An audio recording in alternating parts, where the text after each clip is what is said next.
Hello everyone again, and this is our mixed exercises question 3. Now again, this is I think the last one that we're going to be doing for this, so let's take a look through all of these and see what we can come up with. So in the diagram below, the graph of f of x equals ax squared is drawn in the interval x is less than or equal to 0. The graph of f inverse is also drawn. P, which is point -6, -12, is a point on f, and r is a point on the inverse of f. So they're asking is the inverse of f a function? Why or why not? So if we look at it right here, we can see that even just doing a vertical line test, that this should be a function. So as we just go straight across like this, it's not intersecting at any points or at more than one at any point on this graph. So this should be a function. If we take a look at the actual function itself, which is f of x equals ax squared, then what we can do is we can say y equals ax squared. We reverse the two or switch them. So we have x equals ay squared. Then we know that we can divide by a and get y squared equals x over a.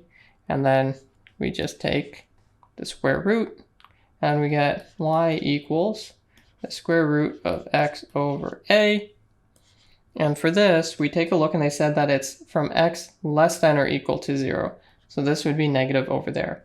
Now x is always going to be positive on this, or it's always going to be a number. So there's nothing here that would make this not a function unless a is equal to 0. So that's the only point that this would mess things up. And that should be pretty much it. So yeah, this should be a function. So now let's take a look at, so we said yes. If r is a reflection of p in the line y equals x, write down the coordinates of r. So this one's actually kind of easy. So when you write down the y equals x and you have a reflection, the only thing you have to do is flip your x's and your y's. So if p is -6, -12, r is going to be -12, -6. And that's it.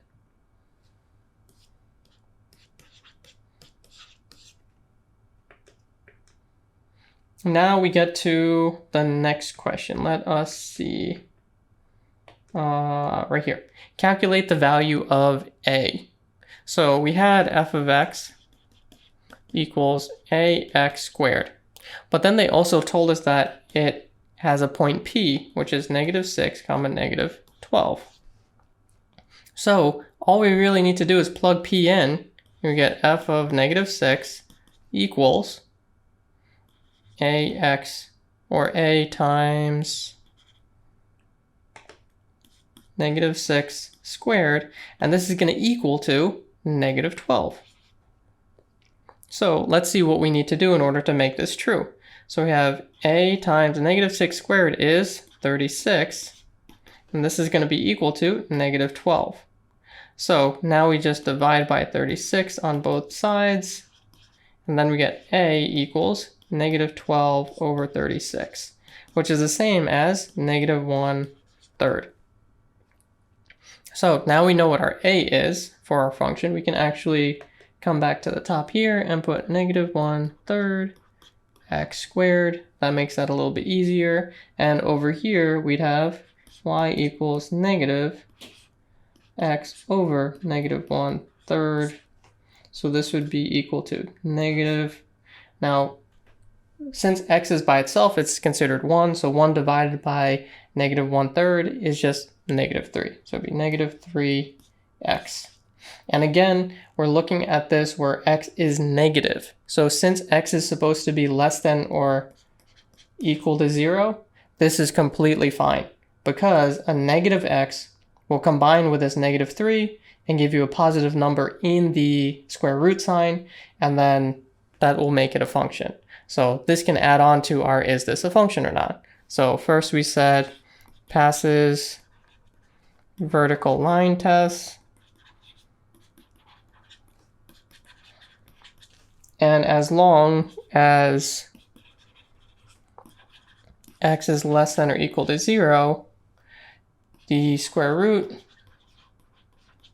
is valid. And it's therefore a function.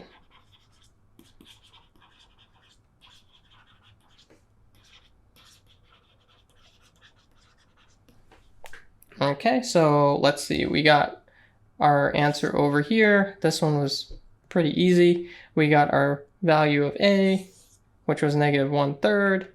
And now it says write down the equation of f inverse in the form of y equals. Okay, well, we kind of did that over here.